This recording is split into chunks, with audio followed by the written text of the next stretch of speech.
विद्यार्थी मित्रांनो, आपण भाग 1 मध्ये विभाजनेच्या 2 ते 5 कसोट्या शिकलेल्या आहेत. आज भाग 2 मध्ये आपण 5 च्या पुढील कसोट्या शिकणार आहोत. तर सर्वात प्रथम आपण 6 ची कसोटी शिकूया. तर 6 च्या कसोटीमध्ये ज्या संख्येला 2 ने आणि 3 ने निशेष भाग जातो त्या संख्येला 6 ने सुद्धा निशेष भाग जातो.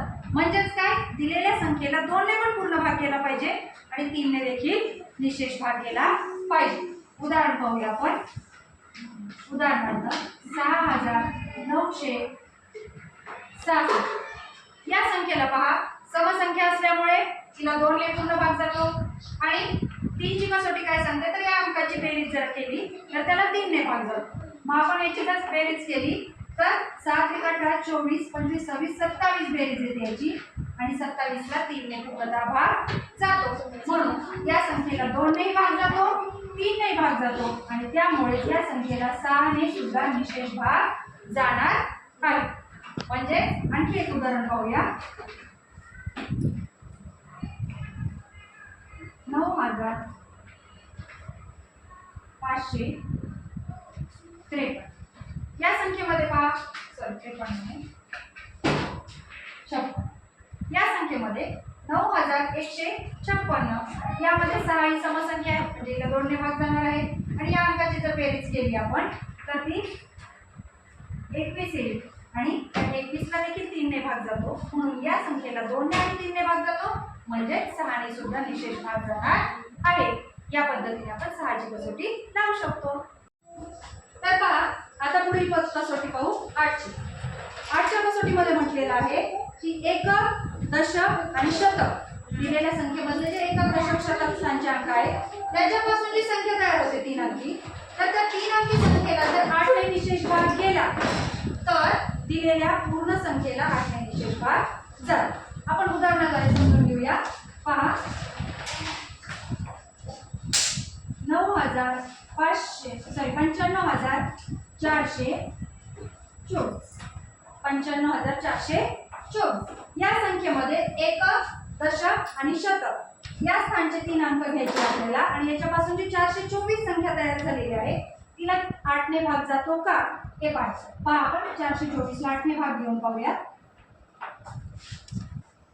8 पंचे 40, 42 मधून 40 गेले, 2 उरले, वरतून 4 घेतला, 8 त्रिक 24, 24 मधून 24 गेले, 0 राहिले. म्हणजे 424 ला 8 ने 0 बाकी राहिले, म्हणजे निशेष भाग केला. म्हणून 95424 या संख्येला 8 ने निशेष भाग जाईल. आणखी एक उदाहरण पाहूया आपण. 27168 बघा, या संख्येमध्ये देखील एकक, दशक, शतक म्हणजे 168 ही संख्या तयार होते आणि त्या 168 ला जर 8 ने भाग गेला तर या संख्येला 8 ने पूर्ण भाग जातो. 8 दोन्ही 16, 16 मधून 16 गेले, 0, 8 एके 8, 8 मधून 8 गेला, 0, म्हणजे निशेष भाग गेलेला आहे. म्हणून या संख्येला देखील 8 ने निशेष भाग जातो. याप्रमाणे आपण 8 ची कसोटी वापरू शकतो. आता आपण शिकणार आहे 9 ची कसोटी. दिलेल्या संख्येतील सर्व अंकाच्या बेरजेला 9 ने निशेष भाग गेला तर त्या दिलेल्या संख्येला देखील 9 ने पूर्णतः भाग जातो. म्हणजेच काय, 3 च्या कसोटीप्रमाणे 3 ची कसोटी देखील अशीच होती. त्या दिलेल्या संख्येच्या बेरजेला 3 ने भाग गेला तर त्या दिलेल्या संख्येला देखील 3 ने भाग. त्याप्रमाणे आपण उदाहरणाद्वारे समजून घेऊया. बघा, 7587 या संख्येवर 7587 म्हणजे 7, 5, 8 आणि 7 याची बेरीज करूया. 7 + 5 + 8 + 7 यांची बेरीज होते 7 5 12 आणि 8 20 27. तर या 27 ला 9 ने पूर्णतः भाग जातो का, तर जातो. 27 हे 9 च्या पाड्यात येतात, 9 त्रिक 27 म्हणजे याला निशेष भाग गेलेला आहे. म्हणून 7587 या संख्येला देखील 9 ने निशेष भाग जातो. दुसरं उदाहरण घेऊया. 53624 पहा, या संख्येमध्ये 5 आणि 3 8, 8 आणि 6 14, 14 आणि 3 17, 17 आणि 4 21. 21 ला दोन्ही भाग जातो का? तर 9 दोन्ही 18, बाकी उरली 3, म्हणजे याला 3 बाकी उरल्यामुळे विशेष भाग गेलेला नाही, म्हणून 53,634 या संख्येला 9ने विशेष भाग जात नाही. ती 9च्या कसोटीत बसणारी संख्या नाही. या पद्धतीने आपण सोप्या पद्धतीने बेरीज करून अगदी क्षणामध्ये 9ची कसोटी वापरू शकतो. यानंतर आपण 10ची कसोटी पाहूया.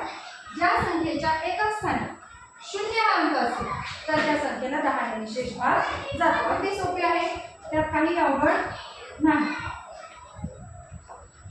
फक्त एकक स्थानचा अंक आपण पाहायचा आहे. एकक स्थानी जर 0 आहे तर या संख्येला 10ने विशेष भाग जातो. बाकी कुठलाही नंबर किती अंकी असेल तर त्यात पाहण्याची टेक्निक्स किंवा गरज नाही. दुसरं उदाहरण पाहूया.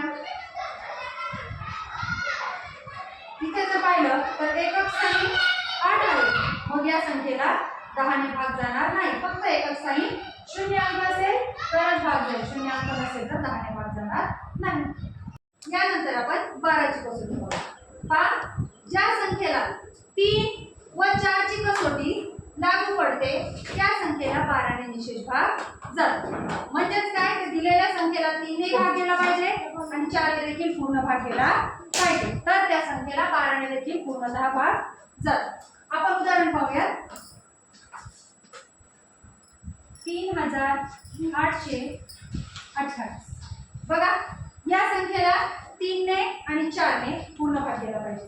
3ने भाग जाण्यासाठी आपण याची बेरीज करू.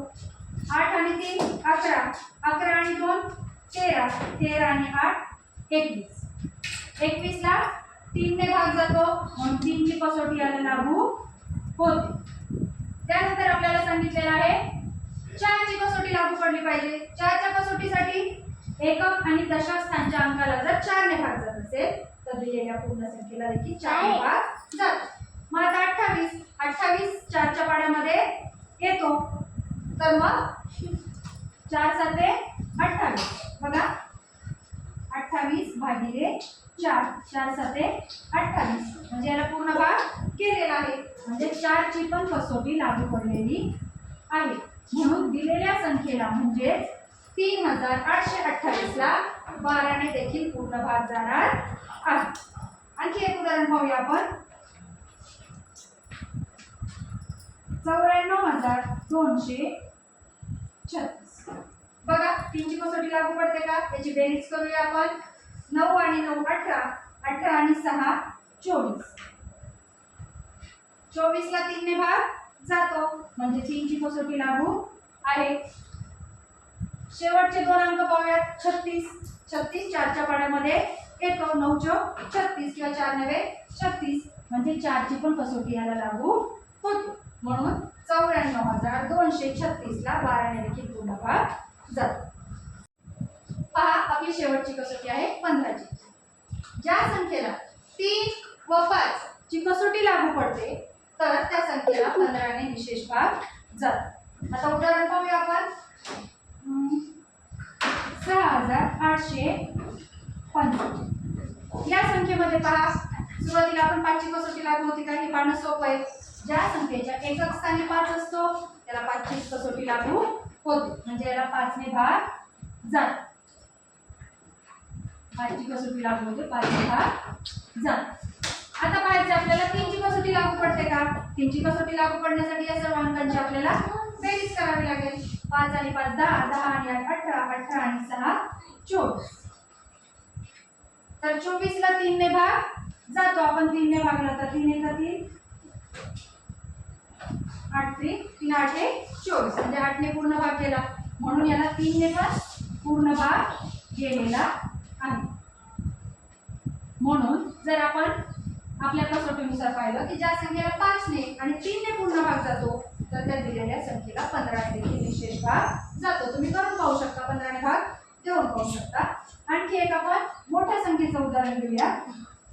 93,645.